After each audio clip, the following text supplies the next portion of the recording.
natin. Ganda na ang kanyang andar. Kahit flow ng tubig, okay na. Pinagtan natin ang head gasket, water pump, tsaka inayos ang oil cooler.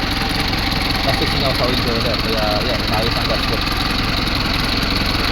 Sige, open mo kayo radiator at tingnan natin kung may pressure.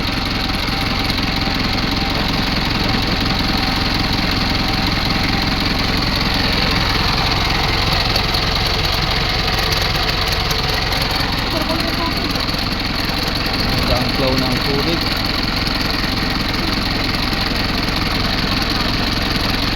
Ating temperature.